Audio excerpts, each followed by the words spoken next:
Hello, good evening everyone, welcome to पढ़ रहे boards. तो बायो के नेक्स्ट चैप्टर से हम स्टार्ट करते हैं कुछ इंपॉर्टेंट क्वेश्चंस।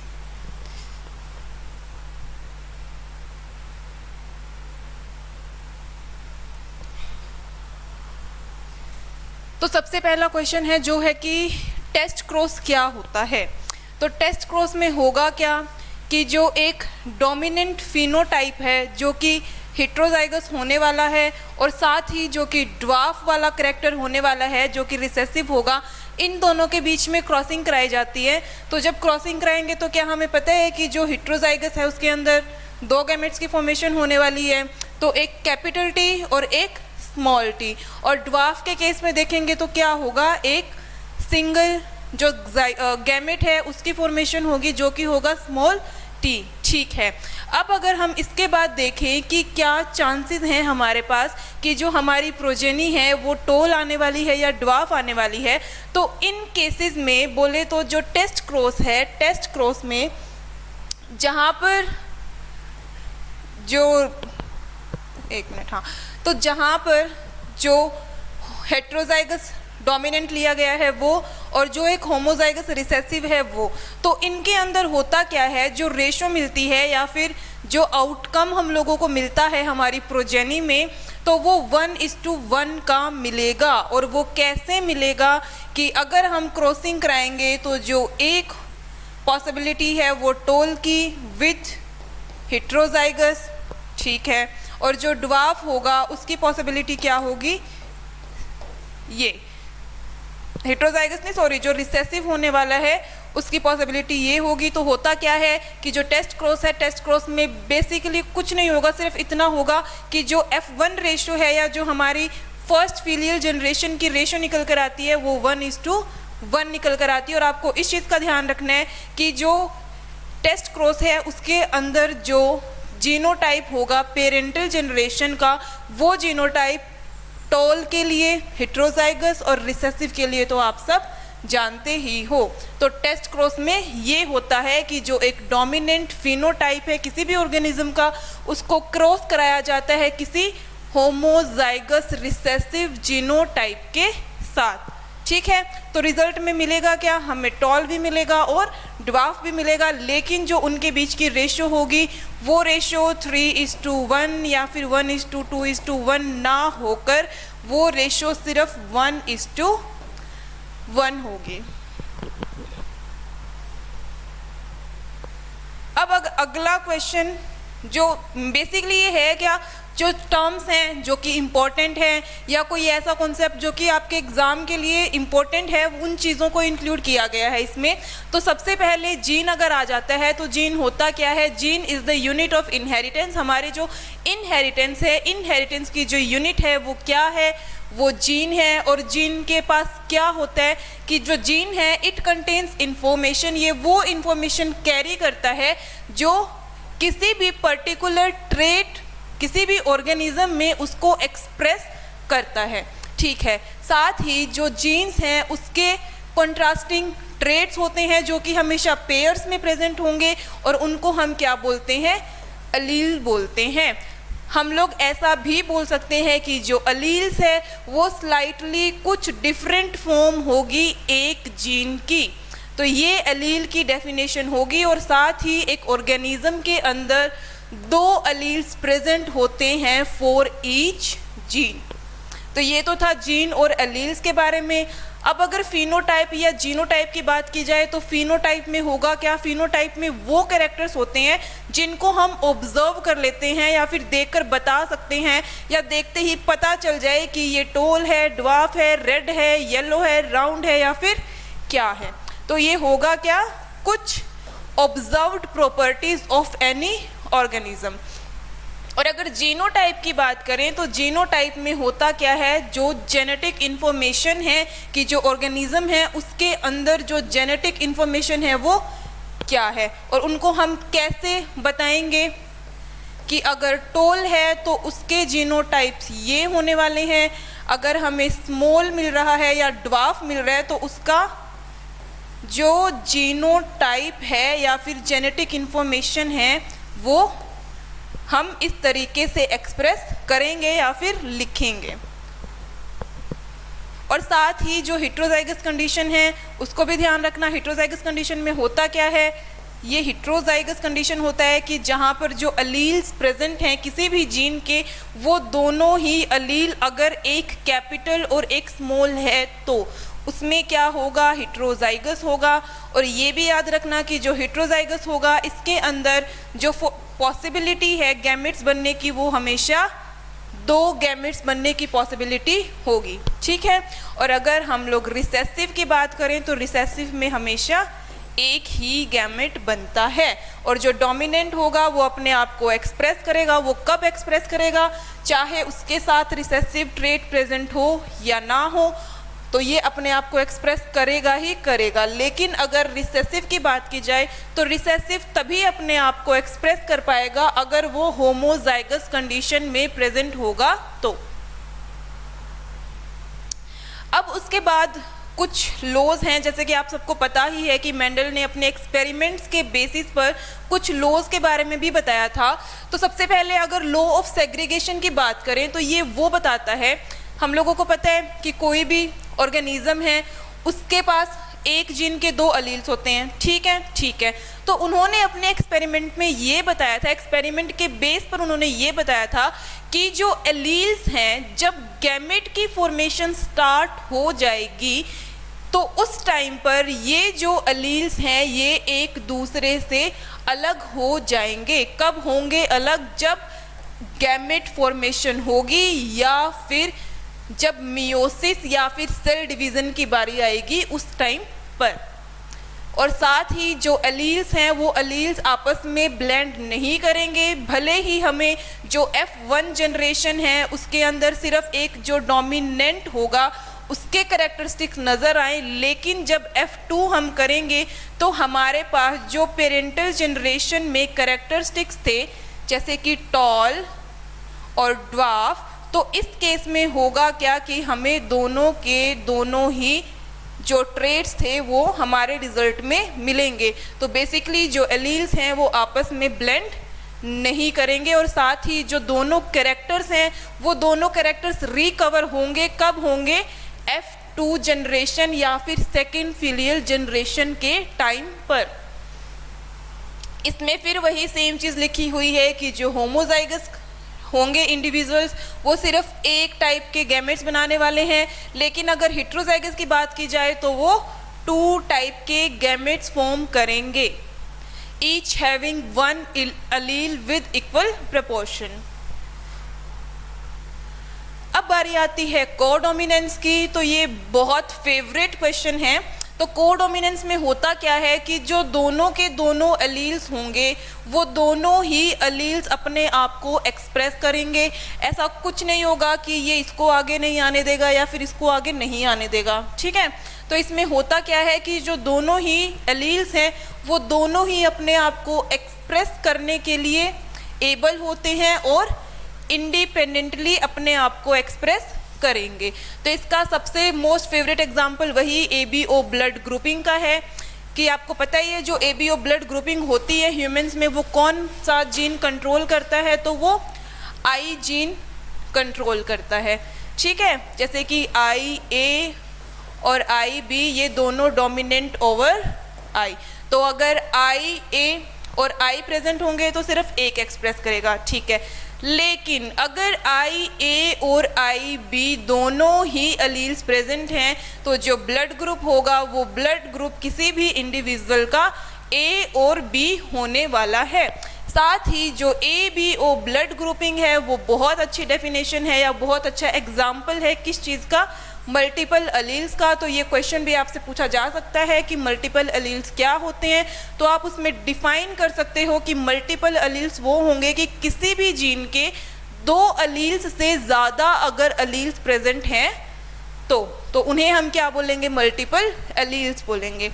ये चीज़ें जैसे कि इसमें दे दिया यहाँ पे, ठीक है, तो मैंने अपने जो भी ये प्रेजेंटेशन है इसमें मेंशन नहीं की है, तो ये आप सुन लेना, समझ लेना और अगर पेपर में आ जाए तो उसको अच्छे से लिख देना। अगर बाय चांस आपसे कोडोमिनेंस पूछा जाए अगर, तो आप ये एग्जाम्पल लिख सकते हो। बाय चांस अगर आपसे मल्टीपल एलील्स के बारे में पूछा जाए तो भी आप ये एग्जाम्पल उसमें मेंशन कर सकते हो। फिर उसके बाद बारी आती है सेक्स डिटर्मिनेशन इन बर्ड्स।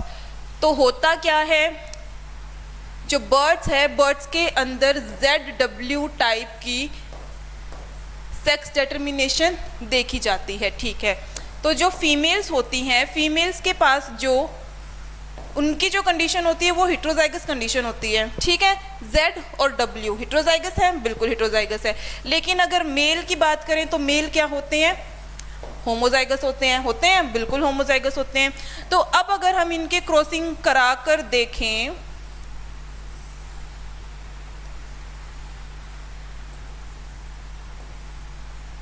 इधर लगा ली मेल और इधर हो गया फीमेल एंड मेल। तो मेल के पास तो दोनों ही क्या है, सेम, और फीमेल के पास ये। तो जब हम इसके अंदर क्रॉसिंग करेंगे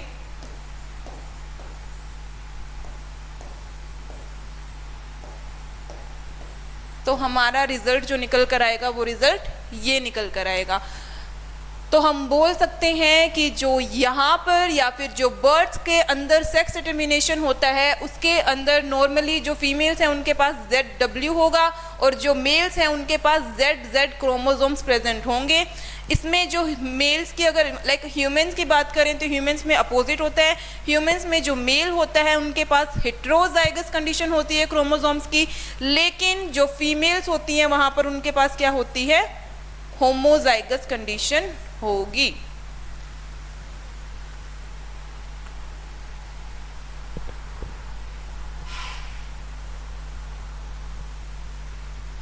अब उसके बाद बारी आती है कुछ क्रोमोसोमल डिसऑर्डर्स की कि कौन कौन से क्रोमोसोमल डिसऑर्डर्स हैं। सबसे पहली चीज़ अगर देखें कि क्रोमोसोमल डिसऑर्डर्स होते क्या है या फिर क्या होता है उसमें, तो उसमें होता क्या है, या तो कोई क्रोमोसोम है वो अब्सेंट ही है, या फिर जो क्रोमोसोम है वो एक्सेस अमाउंट में प्रेजेंट है, या फिर होने दो चाहिए लेकिन 3 हैं, ठीक है। तो ये होते हैं क्रोमोसोमल डिसऑर्डर्स।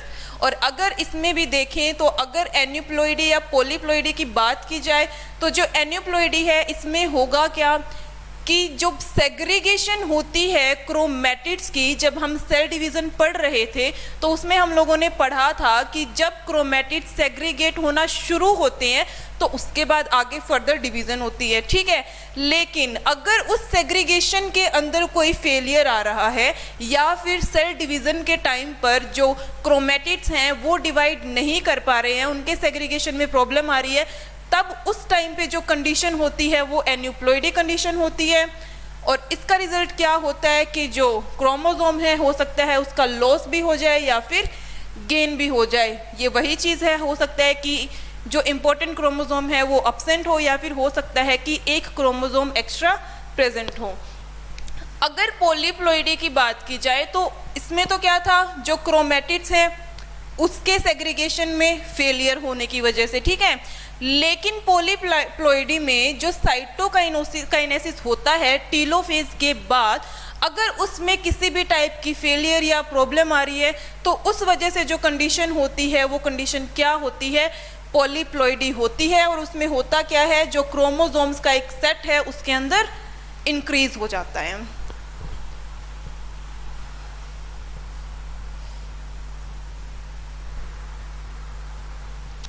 अब अगर देखें इनके सिंड्रोम्स के बारे में कि कौन कौन से सिंड्रोम्स प्रेजेंट होते हैं या फिर क्रोमोसोमल डिसऑर्डर्स कौन कौन से होते हैं, तो सबसे पहले डाउन सिंड्रोम्स होता है। जो डाउन सिंड्रोम है उसको बेसिकली होता क्या है कि जो 21st क्रोमोसोम है उस 21st क्रोमोसोम की एक एक्स्ट्रा कॉपी प्रेजेंट होती है, या फिर इसको हम ट्राइसोमी 21 भी बोल देते हैं। और ये जो डाउन सिंड्रोम है ये डिस्क्राइब किसने किया था, लैंगडॉन डाउन ने 1866 में। अगर इनके सिम्टम्स देखें या फिर जो अफेक्टेड इंडिविजुअल है उसके क्या कैरेक्टरिस्टिक्स होते हैं, तो जो उनका हेड है स्मॉल और राउंड होता है, ठीक है। जो इंडिविजुअल है अफेक्टेड है वो भी शॉर्ट होगा, उसकी टंग भी फुरोड होता है और साथ ही जो उसका माउथ है वो पार्शियली ओपन होगा। जो उनका पाम है वो ब्रॉड पाम होने वाला है।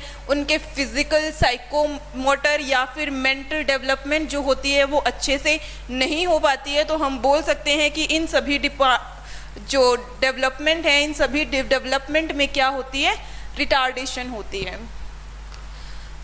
अब अगर टर्नर सिंड्रोम की बात की जाए तो इसमें होता क्या है, बेसिकली जो ह्यूमन फीमेल्स होती हैं उनके अंदर जो एक एक्स क्रोमोसोम होता है वो एक्स क्रोमोसोम प्रेजेंट नहीं होता है, तो यहाँ पर अब्सेंस होती है एक एक्स क्रोमोसोम की। तो ऐसे केसेस में जो फीमेल्स होंगी वो फीमेल्स उनके अंदर 45 क्रोमोसोम्स प्रेजेंट होंगे, जिनमें से जो सेक्स क्रोमोसोम है वो XO होगा। ठीक है, तो जो ऐसी फीमेल्स होती हैं वो स्टेराइल होती है, वो फर्टाइल नहीं होती है, वो रिप्रोड्यूस नहीं कर सकती हैं। तो ये था टर्नर सिंड्रोम। अब अगर उसके बाद जो क्लिनफेल्टर सिंड्रोम है इसकी बात की जाए तो इसमें क्या होगा, जो एक्स क्रोमोसोम है उस एक्स क्रोमोसोम की एक एक्स्ट्रा या फिर एडिशनल कॉपी प्रेजेंट होती है, रिजल्टिंग इनटू कैरियोटाइप। तो फिर इसमें हम बोल सकते हैं कि 47 क्रोमोसोम्स प्रेजेंट होते हैं, एक्स और वाई, क्योंकि एक एक्स्ट्रा कॉपी एक्स और क्रोमोसोम की एक्स्ट्रा होती है। तो ये भी जो इंडिविजुअल्स होते हैं वो क्या होते हैं, स्टेराइल होते हैं या फिर फर्टिलाइज नहीं कर सकते हैं, रिप्रोड्यूस नहीं कर सकते हैं। फिर उसके बाद बारी आती है इनकम्प्लीट डोमिनेंस की। जो इनकम्प्लीट डोमिनेंस है, इनकम्प्लीट डोमिनेंस में होता क्या है, तो सबसे पहले तो क्वेश्चन पूछा जाता है स्नैपड्रैगन या एंटीराइनम स्पीसीज की, ये जो इनकम्प्लीट डोमिनेंस है किस केस में देखने को मिलता है। तो इस चीज़ को तो अच्छे से आप याद कर ही लेना। ठीक है, तो अब अगर इनकम्प्लीट डोमिनेंस की बात की जाए तो इसमें होता क्या है कि एक इंटरमीडिएट है जो वो निकल कर आता है। कैसे निकल कर आता है, एक रेड है एक वाइट है, ठीक है, इन दोनों के बीच में पॉलिनेशन कराई गई, लेकिन जो रिजल्ट मिला वो रिजल्ट हमें क्या मिला, पिंक मिला, ना तो रेड मिला ना वाइट मिला। तो बोल सकते हैं कि जो डोमिनेंट कैरेक्टर्स थे वो अपने आप को डोमिनेट कर ही नहीं पा रहे हैं। दोनों के जो हैं उनके अंदर क्या है, इनकम्प्लीट डोमिनेंस है, और जो हमें देखने को मिलेगा वो उनका एक इंटरमीडिएट देखने को मिलेगा।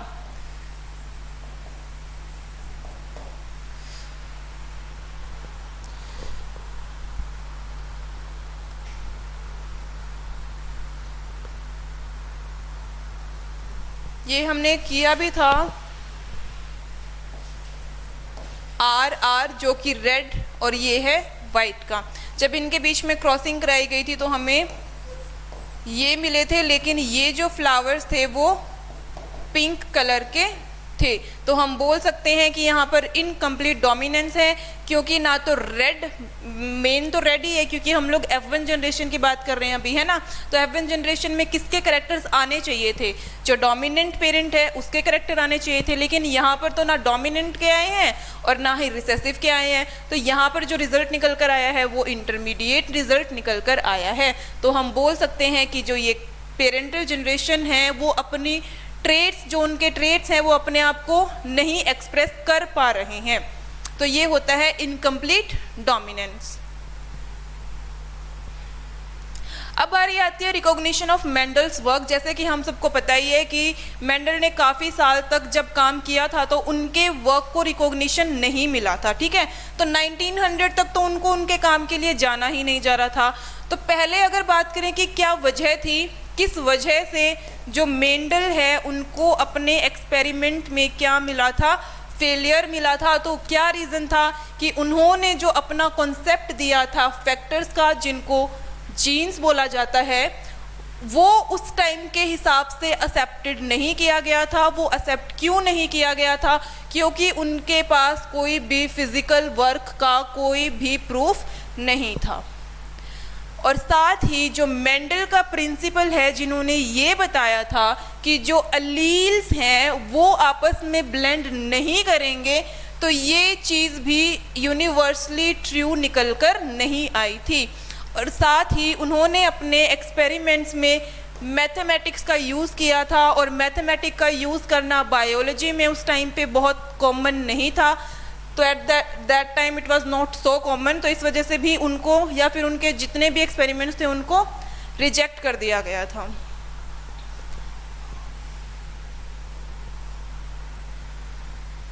अब कुछ MCQs हैं कि कौन कौन से MCQs इंपॉर्टेंट हैं। तो सबसे पहले, if a genetic disease is transferred from a phenotypic normal, अगर कोई जेनेटिक डिजीज़ है जो कि ट्रांसफ़र हो रही है, जो उनके पेरेंट्स हैं वो बिल्कुल फिनोटिपिकली नॉर्मल है, दिखने में बिल्कुल नॉर्मल है, लेकिन जो फीमेल है वो एक कैरियर फीमेल है और उसकी वजह से जो मेल प्रोजेनी है उसके अंदर वो ट्रांसफ़र हो रहा है, तो इस डिजीज़ को हम क्या बोलेंगे? Autosomal dominant, autosomal recessive, sex linked dominant या फिर सेक्स लिंक्ड रिसेसिव। तो ऐसे केसेस में क्या होता है कि ये जो डिसऑर्डर्स हैं ये सेक्स लिंक्ड रिसेसिव डिसऑर्डर्स होते हैं। किया था ना कि अगर जैसे कि मेल लाइक फीमेल है, ठीक है, और वो क्या है? कैरियर है, अफेक्टेड नहीं है कंप्लीटली, सिर्फ क्या है? कैरियर है। अगर इसकी शादी एक नॉर्मल बंदे से हो जाती है और शादी होने के बाद जब इनका जो बॉय बेबी होता है, अगर यहाँ से बाय चांस या बोलो तो मदर से उसको ये क्रोमोसोम जो कि डिजीज़ को कैरी कर रहा है वो मिल जाता है, तो ये क्या होता है कि जो उनका सन होगा वो सन क्या होगा? अफेक्टेड होगा। और जो ऐसे केसेस में ये चीज़ें होती हैं उनको क्या बोला जाता है? उनको बोला जाता है sex linked recessive disorders. Next question, जब हमने सिकल सेल एनीमिया की बात की थी, जहाँ पर जो ग्लूटामिक एसिड है वो रिप्लेस किया जा रहा था किसके द्वारा? वेलिन के द्वारा। तो अगर बात करें वेलिन की, तो वेलिन का जो ट्रिपलेट कोड है वो कोड क्या होगा? GGG, AAG, GAA या फिर GUG। तो जो वेलिन का कोड होता है वो होता है GUG।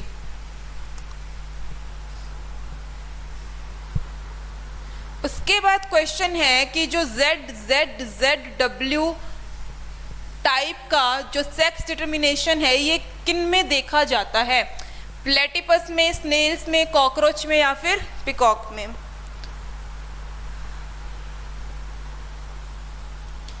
तो होता क्या है कि ये जो सेक्स डिटर्मिनेशन का टाइप है ये पिकॉक में देखा जाता है, और पिकॉक का मतलब क्या? एक बर्ड है, बिल्कुल एक बर्ड है।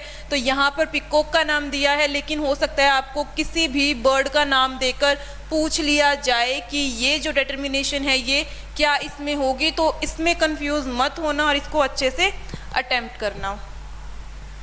अब उसके बाद है कि a cross between tall plants resulted in offspring having few dwarf plants, what would be the genotypes of both the plant?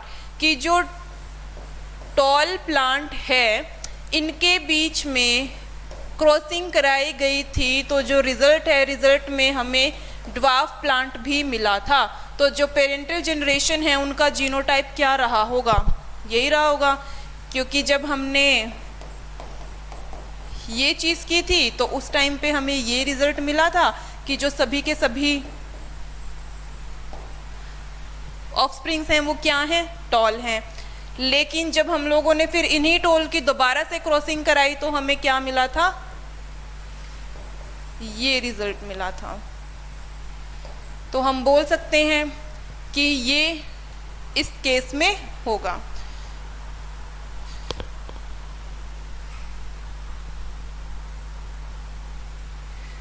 फिर उसके बाद आता है कि in a dihybrid cross if you get 9:3:3:1 ratio, it denotes that कि जो ratio 9:3:3:1 आई थी वो क्या बताती है?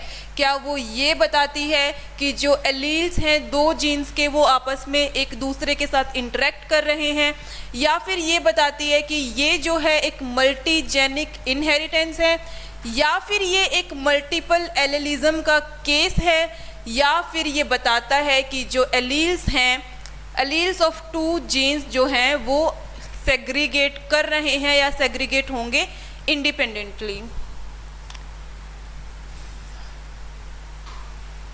तो ये क्या बताता है कि जो एलील्स हैं वो इंडिपेंडेंटली सेग्रीगेट करेंगे। लॉ ऑफ इंडिपेंडेंट असॉर्टमेंट, उसको भी अच्छे से पढ़ लेना। Now sixth question, occasionally a single gene may express more than one effect. The phenomena is called what? Multiple allelism, mosaicism, pleiotropy या फिर पॉलीजेनी। तो ये क्वेश्चन हमने अभी किया है कि अगर एक सिंगल जीन एक से ज़्यादा अफेक्ट एक्सप्रेस कर रहा है तो ऐसी कंडीशन प्लियोट्रॉपी में होती है।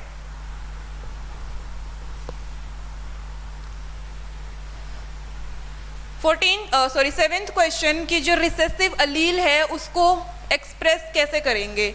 हेट्रोजाइगस कंडीशन में, होमोजाइगस में, F3 में, या फिर दोनों ही होमोजाइगस या हेट्रोजाइगस कंडीशन में? तो जो रिसेसिव अलील है वो सिर्फ और सिर्फ तभी एक्सप्रेस होगा अगर वो होमोजाइगस कंडीशन में होगा।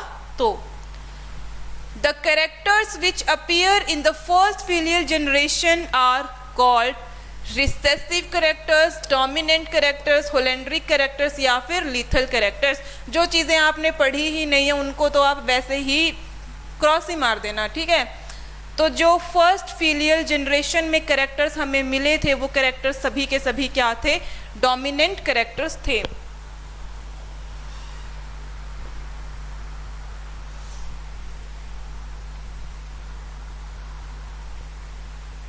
उसके बाद है कि what is the probability of dwarf offsprings in a cross between two heterozygous tall P plants. अगर दो हेट्रोजाइगस टॉल प्लांट्स के बीच में क्रॉसिंग होगी तो जो ड्वार्फ प्लांट होगा जो हमें मिलेगा उसकी क्या पॉसिबिलिटी है या फिर क्या प्रोबेबिलिटी है या कितना परसेंटेज हमें मिलेगा?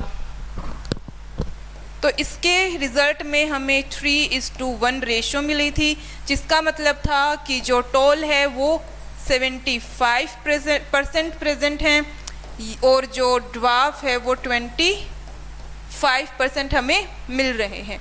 तो ये होगा सी। अब अगला क्वेश्चन आता है कि ये कपल है, उनकी 6 बेटियां हैं, दे हैव 6 डॉटर्स। तो what is the possibility of their having a girl next time, कि नेक्स्ट टाइम भी उनको गर्ल ही हो, इस चीज़ की कितनी पॉसिबिलिटी होगी? 10%, 50%, 90% और 100%।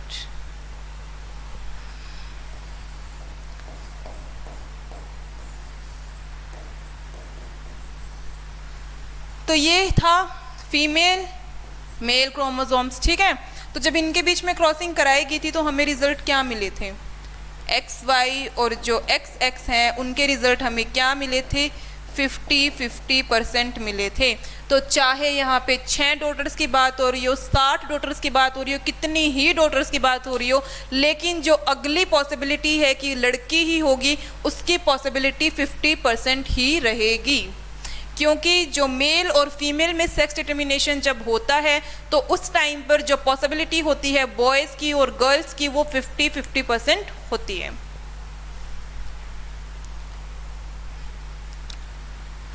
अब ये क्वेश्चन है कि which of the following is a test cross, कि टेस्ट क्रॉस कौन सा है इसमें से? ये वाला, ये या फिर ये? तो ये क्वेश्चन हम लोगों ने सबसे पहला ही किया है कि जो टेस्ट क्रॉस होगा, टेस्ट क्रॉस में जो एक डोमिनेंट होगा वो हेट्रोजाइगस होगा और उसको रिसेसिव के साथ क्रॉसिंग करवाया जाता है। And now in antirrhinum dog flower जो हम लोगों ने अभी पढ़ा है, तो उसके अंदर जो फिनोटिपिक रेशो होगी F2 जनरेशन की for the inheritance of flower colour would be, क्या होने वाली है? 3:1, 1:2:1 या फिर 1:1 या फिर 2:1?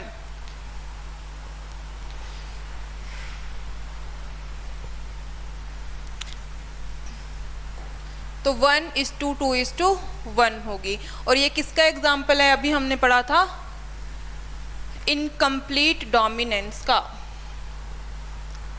अब एक बात बताओ, ये क्वेश्चन वैसे आगे भी है कि हमें यहाँ पे जो फिनोटिपिक रेशो है ये भी वही मिल रही है। कैसे? Red is to pink is to white. ये क्या थी? इसकी फिनोटिपिक रेशो थी। और अगर इसकी जीनोटिपिक रेशियो की बात की जाए तो वो भी कितनी थी, 1:2:1 थी। वो आप देख लेना क्या थी, आप क्रॉसिंग करोगे, अभी हम लोगों ने किया भी है। तो बस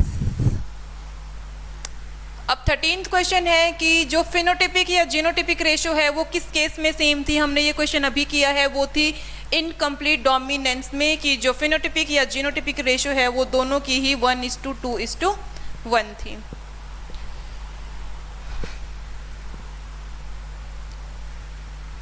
नेक्स्ट क्वेश्चन, जो क्रोमोसोमल थ्योरी है इनहेरिटेंस की, वो क्रोमोसोमल थ्योरी किसने दी थी?